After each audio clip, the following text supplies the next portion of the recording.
एक अकेली औरत, जंगल के सन्नाटे में एक अजनबी और एक ऐसा रिश्ता जो तर्क से परे है। जब अमरपुर धाना गांव के बाहरी किनारे पर स्थित एक वीरान झोपड़ी में रहने वाली शालिनी की जिंदगी में एक बंदर आता है, तो यह सिर्फ एक जानवर का आना नहीं होता। ये किसी कथा की शुरुआत होती है, एक ऐसी कथा जहां प्रेम, पीड़ा और रहस्य एक दूसरे में घुल जाते हैं। क्या यह ममत्व था या किसी अधूरी इच्छा की परछाई? क्या यह कहानी किसी दैवीय संकेत की तरह थी या एक श्रापित रहस्य? वीडियो को आखिर तक जरूर देखिए, क्योंकि इस अंत में खुलता है वो रहस्यमय राज जो इस पूरी कहानी को बना देता है। ईश्वर की लीला या प्रकृति की पहेली। उत्तर प्रदेश के अमरपुर धाना नामक गांव के पास फैला एक घना जंगल, जिसके एक कोने में एक जर्जर झोपड़ी थी और उसमें रहती थी शालिनी। उम्र करीब 25, पर चेहरा जैसे 100 कहानियां बयां करता हो। 1 साल पहले पति को खो चुकी थी। बीमारी ऐसी थी जिसका इलाज नहीं और अब उसका सहारा भी कोई नहीं।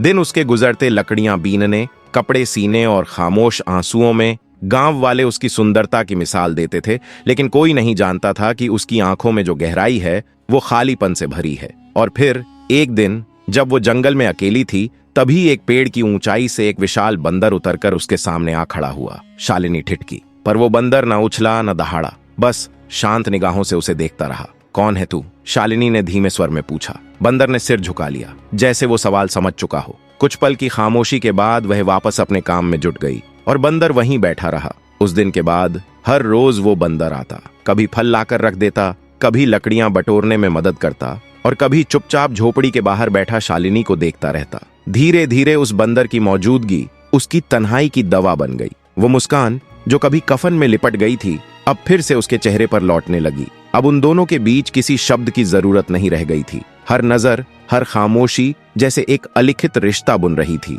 जिसमें न कोई नाम था न कोई परिभाषा, लेकिन गहराई इतनी थी कि समझ से परे थी। जब शालिनी थकी या उदास होती तो वह बंदर बस उसके पास आकर बैठ जाता, मानो उसकी मौन उपस्थिति ही सुकून दे रही हो। एक रात जब आसमान बिल्कुल साफ था और चांदनी उसके चेहरे पर बिखरी हुई थी, शालिनी ने मुस्कुराकर पेड़ की ऊंची डाल पर बैठे उस साए को देखा और कहा, अगर तू न रहा तो मैं क्या करूंगी? बंदर कुछ न बोला, बस चुपचाप छलांग मारकर नीचे आया और उसके पैरों में बैठ गया। शालिनी ने उसे गोद में उठाया, उसका हाथ थामा और अपनी आंखें बंद कर लीं, जैसे अब उसे किसी डर की जरूरत नहीं थी। उस रात पहली बार उसने महसूस किया कि वह अकेली नहीं है और शायद कभी थी ही नहीं। समय के साथ शालिनी को लगने लगा कि ये बंदर कोई सामान्य जीव नहीं, बल्कि किसी अधूरी आत्मा की वापसी जैसा था जो अपना कोई वादा पूरा करने लौटा है। फिर एक रात जब बारिश तेज हो रही थी, वो ठंडी झोपड़ी में सिमटी बैठी थी कि अचानक वही बंदर भीतर आया, भीगा हुआ, शांत और स्थिर। उसकी आंखों में रहस्य, अपनापन और एक अजीब सी शांति थी। शालिनी ने धीमे स्वर में पूछा, क्या तू हमेशा रहेगा मेरे साथ? और जवाब में वह बंदर बस अपना माथा उसकी गोद में रखकर लेट गया। उस पल शालिनी ने उसे सीने से लगा लिया, जैसे कोई खोया हुआ टुकड़ा मिल गया हो। लेकिन कुछ ही हफ्तों बाद शालिनी के शरीर में बदलाव आने लगे। मिचलाहट, कमजोरी और अजीब बेचैनी। वह गांव की बुजुर्ग दाई के पास गई, जिसने जांच कर कहा, बिटिया तू मां बनने वाली है। शालिनी सन्न रह गई, पर मेरा तो कोई पति नहीं है। दाई ने उसकी आंखों में देखा और बोली, कुछ बातें समझ से नहीं, भरोसे से चलती हैं। वापस लौटते वक्त शालिनी की आंखों में वो रात कौंध गई जब उसने पहली बार उस बंदर को अपनी गोद में लिया था, उसका हाथ थामा था। क्या वही क्षण इस सब का कारण था? अब वह बंदर पहले से ज्यादा जिम्मेदार हो गया था। वो फल लाता, लकड़ियां उठाता, उसके पास बैठकर पहरेदारी करता। मगर अब शालिनी की आंखों में भी सवाल थे। यह प्रेम है, वरदान या कोई लीला? गांव में बातें शुरू हो चुकी थीं। कोई कहता, बिना पुरुष के बच्चा। कोई बोला, ये पाप है, कोई जादू है। लेकिन शालिनी खुद भी उलझ चुकी थी। क्या यह कोई रूहानी मुआमला है, कोई दैवीय इम्तिहान, या फिर कोई ऐसा रहस्य जो इंसान की समझ से परे है? शालिनी इन दिनों बहुत विचलित थी। उसके भीतर एक अजीब सी हलचल थी। वह जानती थी कि उसने कभी किसी पुरुष से कोई संबंध नहीं बनाया, फिर भी उसके गर्भवती होने की बात अब छुपी नहीं रही थी। उसका मन बार बार उसी रात की ओर लौटता जब तेज बारिश में वह भीगा हुआ बंदर उसकी झोपड़ी में आकर उसकी गोद में सो गया था। उसी रात के बाद उसके शरीर और जीवन में बदलाव शुरू हुए थे। एक दिन वह चुपचाप अपनी झोपड़ी के बाहर बैठी थी।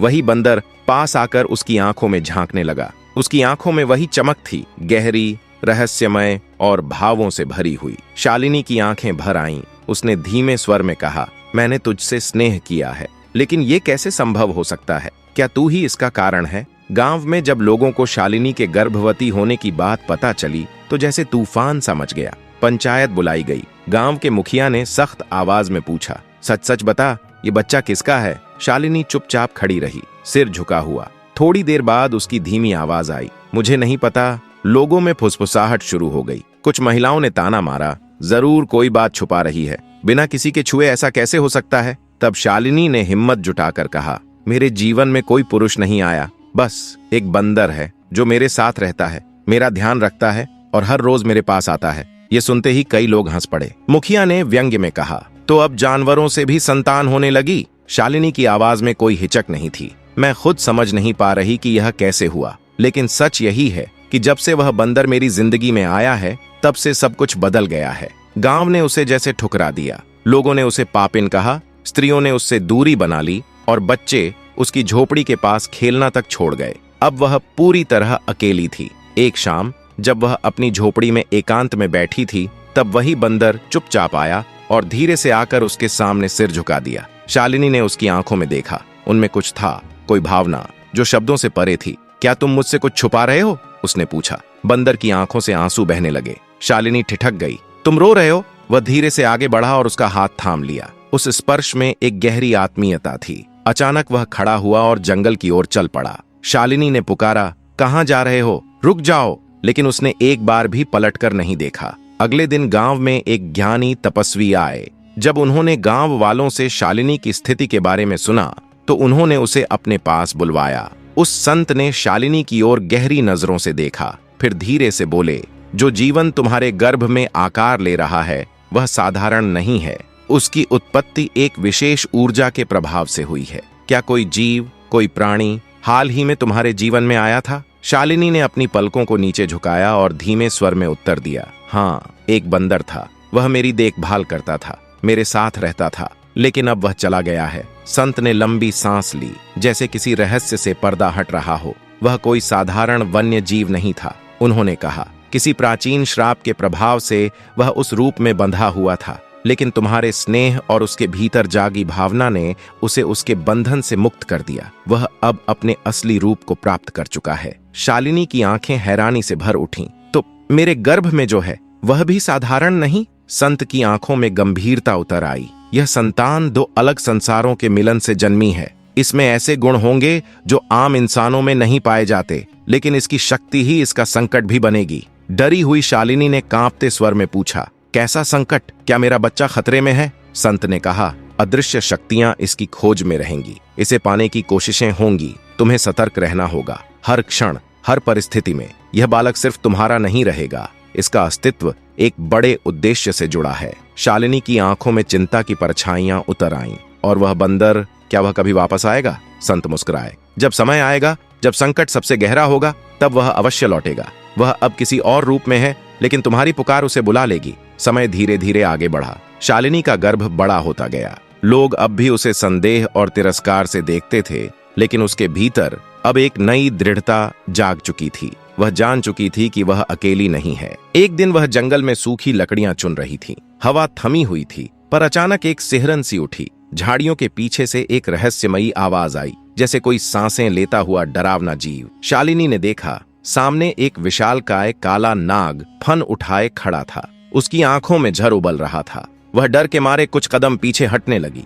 तभी हवा में एक हरकत हुई। उसने जैसे ही पलटकर देखा, वही बंदर फिर से सामने खड़ा था, लेकिन अब उसकी आंखें चमक रही थीं। उनमें तेज चेतना और कुछ असाधारण शक्ति थी। वह सीधा नाग की ओर झपटा। एक गुर्राहट हुई और नाग ने फुफकार मारते हुए वार किया। दोनों के बीच एक घमासान क्षण हुआ, मानो दो दुनियाएं टकरा रही थीं। शालिनी स्तब्ध होकर यह सब देखती रही। बंदर ने एक पल उसकी ओर देखा। उसकी आंखों में वही पुरानी आत्मीयता थी, एक जुड़ाव जो शब्दों से परे था। पर इससे पहले कि वह कुछ कह सके, वह फिर से जंगल की छाया में विलीन हो गया। अब शालिनी के भीतर कोई संदेह न रहा। वह समझ चुकी थी कि जो उसके गर्भ में है वह एक गहरा रहस्य, एक शक्ति और एक उत्तरदायित्व है। और वह प्राणी जो कभी एक साधारण बंदर लगा था, शायद अब भी कहीं उसके आसपास है, उसकी रक्षा के लिए। शालिनी के मन में लगातार प्रश्न उमड़ रहे थे। यदि वह सचमुच किसी तपस्वी आत्मा का रूप था, तो वह मुझे छोड़कर क्यों चला गया? और वह नाग कौन था? जो एकाएक प्रकट होकर फिर गायब हो गया। इन रहस्यों का उत्तर उसे किसी और से नहीं मिल रहा था।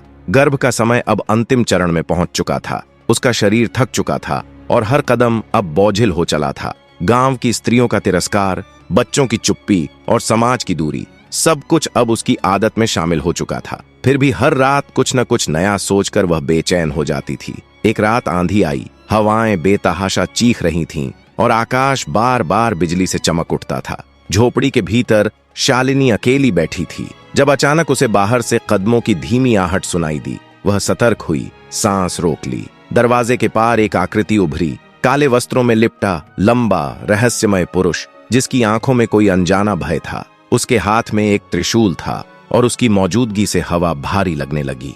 कौन हो तुम? शालिनी की आवाज डर के कारण कांप उठी। वह व्यक्ति कुछ कदम आगे बढ़ा, उसकी ओर हाथ बढ़ाते हुए बोला, तू जिस जीवन को जन्म देने जा रही है वह केवल तेरा नहीं है, वह शक्ति का स्रोत है और मैं उसे लेने आया हूं। शालिनी ने अपना पेट थाम लिया। उसकी आंखों में भय और साहस एक साथ तैर रहे थे। तू मेरे बच्चे को छू भी नहीं सकता। उस व्यक्ति ने एक भयावह ठहाका लगाया। मुझसे बच पाना किसी के बस की बात नहीं है, उसने कहा और त्रिशूल आगे बढ़ाया। उसी क्षण झोपड़ी के बाहर एक अजीब सी कंपन हुई। अंधकार में दो आंखें चमकीं और जैसे कोई तूफान आया हो, झाड़ियों में से एक आकृति उभरी। वह वही था, वह बंदर, लेकिन अब उसका रूप पहले जैसा नहीं था। उसका शरीर दीप्तिमान था, उसकी आंखों में अग्नि थी और उसकी उपस्थिति से आसपास की हवा कांप रही थी। बिना समय गंवाए वह काले वस्त्रधारी पर कूद पड़ा। त्रिशूल उठाते ही वह राक्षस अघोरनाथ समझ गया कि सामने कोई सामान्य जीव नहीं है। भीषण युद्ध शुरू हुआ। अघोरनाथ ने त्रिशूल से वार किया, लेकिन बंदर ने अपनी लचीली पूंछ से उसे जकड़ लिया। हर आक्रमण को वह चतुराई से टालता, फिर अपने पंजों से पलटवार करता। उसकी चालों में गति थी, पर आंखों में शांत दृढ़ता। शालिनी भयभीत होकर झोपड़ी के द्वार पर खड़ी सब देख रही थी, लेकिन अब उसके मन में डर से ज्यादा विस्मय था। फिर एक क्षण आया, बंदर ने आकाश की ओर देखा, जैसे किसी अदृश्य शक्ति से संकेत मिला हो। उसने पूरी शक्ति से अघोरनाथ के वक्ष पर प्रहार किया। त्रिशूल हाथ से छूट गया। अघोरनाथ जमीन पर गिरा और बिजली की गड़गड़ाहट के बीच उसका शरीर जलने लगा। कुछ ही पलों में वह राख बनकर धुएं में विलीन हो गया। वातावरण शांत हो गया। बंदर ने धीरे से शालिनी की ओर देखा। उसकी आंखों में अब कोई क्रोध नहीं था, बस करुणा और शांति। उसने जैसे आंखों ही आंखों में कहा, तू अकेली नहीं है। कांपती हुई शालिनी ने धीमे स्वर में पूछा, तू कौन है? लेकिन उत्तर देने के बजाय वह बंदर कुछ पल और उसे देखता रहा,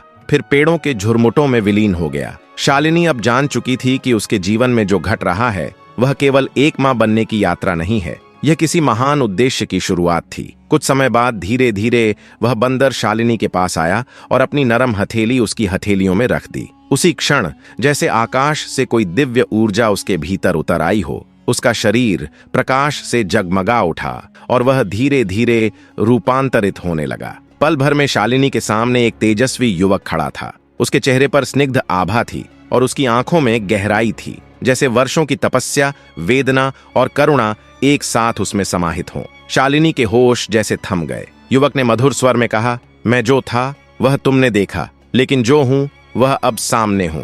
मैं एक आर्षपुत्र हूं, एक श्राप का ग्रहीत। मुझे तब तक पशु रूप में रहना था जब तक किसी निष्कलंक प्रेम की परीक्षा पूरी न हो जाती। शालिनी की आंखों में आश्चर्य के साथ प्रश्न उभरा, तो फिर तुमने मुझे क्यों चुना? युवक ने धीरे से उत्तर दिया, क्योंकि तुम्हारे भीतर कोई चाह नहीं थी, कोई मांग नहीं थी। तुम्हारा स्नेह एक माँ जैसा था, एक साथी जैसा, निस्वार्थ और पावन। शालिनी ने अब तक रोके रखे प्रश्न को स्वर दिया, तो फिर मुझे अकेले क्यों छोड़ दिया था? युवक की मुस्कान में एक विषाद था। मैं यह जानना चाहता था कि जब मैं तुम्हारे साथ न रहूं तब भी क्या तुम अपनी संतान की रक्षा करोगी? और तुमने किया, बिना डरे, बिना झुके। तुमने मेरे प्रेम को सिद्ध कर दिया। उसकी बात सुनते ही शालिनी की आंखों से आंसू बहने लगे। उसने उस युवक को आलिंगन में भर लिया और कहा, अब मैं तुम्हें जाने नहीं दूंगी। युवक ने उसका हाथ थाम कर कहा, अब मैं भी तुम्हें छोड़कर नहीं जाऊंगा, लेकिन यह राह आसान नहीं है। तुम्हारे गर्भ में जो जीवन है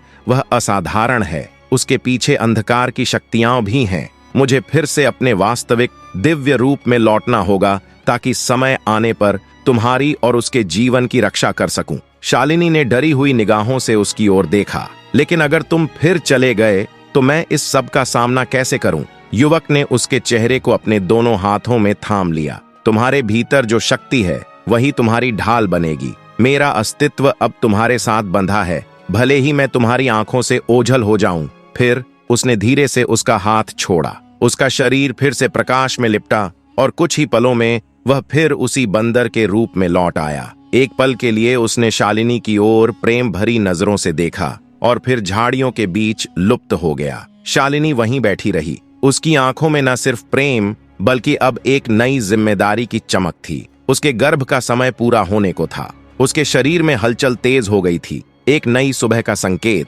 गांव वाले अब भी तिरस्कार की नजरों से देखते थे, मगर शालिनी के भीतर का भय अब कहीं खो चुका था। उसकी आंखों में अब केवल दृढ़ता थी। उसे पता था कि यह संतान एक सामान्य जीवन नहीं बल्कि भविष्य के संतुलन की वाहक होगी। सुबह का सूरज अभी क्षितिज की लकीर से झांक भी न पाया था कि पूरे गांव में एक अजीब बेचैनी फैलने लगी। आसमान पर काले बादलों की चादर तन चुकी थी। हवाएं पागल होकर पेड़ों को झकझोर रही थीं और परिंदे अंधाधुंध उड़ते हुए शोर मचा रहे थे, जैसे कोई अदृश्य खतरा उनकी आत्मा को चीर रहा हो। शालिनी ने जैसे ही अपनी झोपड़ी का दरवाजा खोला, उसकी नजर गांव की सीमा की ओर गई और वह पल भर को ठिठक गई। वहां कोहरे की चादर के बीच एक विराट विकराल साया खड़ा था। उसकी मौजूदगी से जमीन तक कांप उठी। वह और कोई नहीं, वही था अघोरनाथ। अंधकार की दहलीज से लौटता हुआ वो राक्षसी चेहरा जो विनाश की गंध के साथ लौटता था। उसकी आंखें शोले जैसी जल रही थीं और उसकी आवाज जैसे गगन खुद थर्रा गया हो।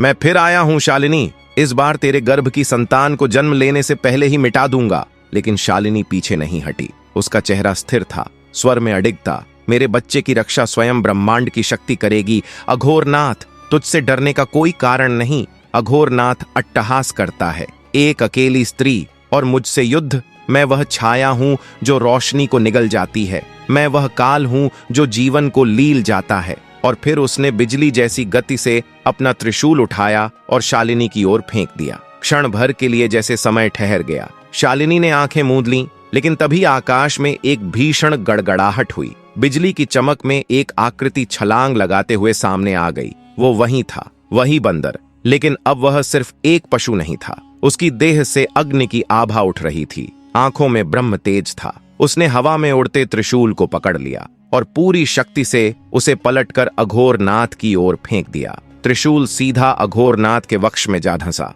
उसकी चीख से धरती कांप उठी। आकाश में एक स्याह लकीर खींच गई। तू मुझसे नहीं जीत सकता, मैं अंधकार हूं, वह चीख रहा था। लेकिन बंदर अब शांत नहीं था। अगली ही छलांग में वह उसके सिर पर जा पहुंचा और एक तेज प्रहार से उसकी देह को चीरते हुए राख में बदल दिया। वो वही अंधकार था जिसमें वह जन्मा था और अब उसी में समा गया। शालिनी के भीतर एक तेज कंपन उठा, जैसे भीतर से कोई शक्ति फूट पड़ने को तैयार हो। उसके पेट में दर्द की एक तीव्र लहर दौड़ी और वह घास पर धीरे धीरे बैठ गई। पसीने की बूंदें उसके माथे पर चमकने लगीं। बंदर ने चुपचाप आगे बढ़कर अपना हाथ उसके माथे पर रखा। वह स्पर्श कोई साधारण नहीं था, जैसे किसी दिव्य स्रोत से शक्ति उतर रही हो। कुछ ही पल बीते थे कि जंगल की नीरवता को एक नवजात के रोने की मधुर आवाज ने चीर दिया। शालिनी की झोपड़ी अब सिर्फ सूखी दीवारों की चारदीवारी नहीं रही थी, वह एक तपोस्थली बन चुकी थी, जहां आस्था, प्रेम और चमत्कार ने मिलकर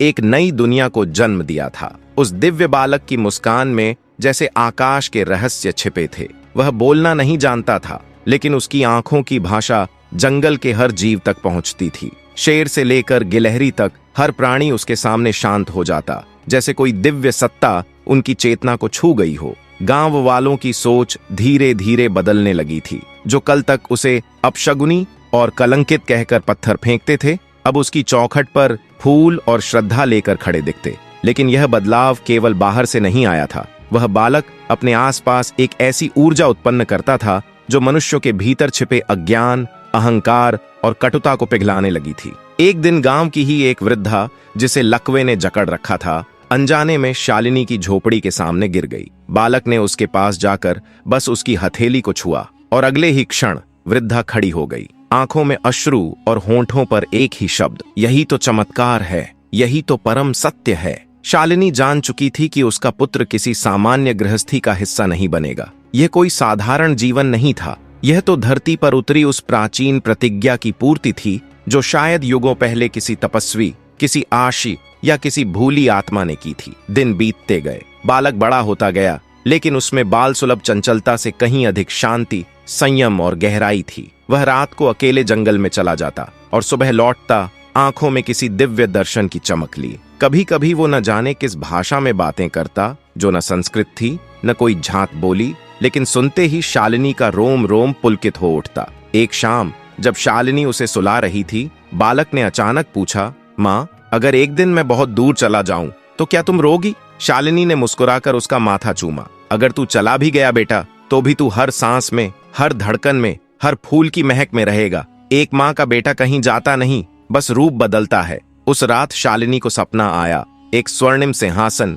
जिस पर उसका बेटा बैठा है और हजारों लोग उसके चरणों में झुके हुए हैं। आसमान से कोई स्वर कह रहा था, यह वही बालक है जो युगों के अंत में धर्म का दीपक बनकर जन्मा है। यह कथा समाप्त नहीं, बस शुरू हुई है। यह कहानी अब शालिनी की नहीं रही, यह उस रक्षक की है जो प्रेम से जन्मा, विश्वास से पला और अब संसार को प्रकाश देने चला। अगर आपने इस दैवीय यात्रा को महसूस किया हो तो लाइक करें, शेयर करें और सब्सक्राइब करके इस रोशनी को औरों तक पहुंचाएं, क्योंकि कहानियां केवल सुनी नहीं जाती, कभी कभी वो हमारी आत्मा में कोई गूंगा हुआ दीपक भी जला जाती है।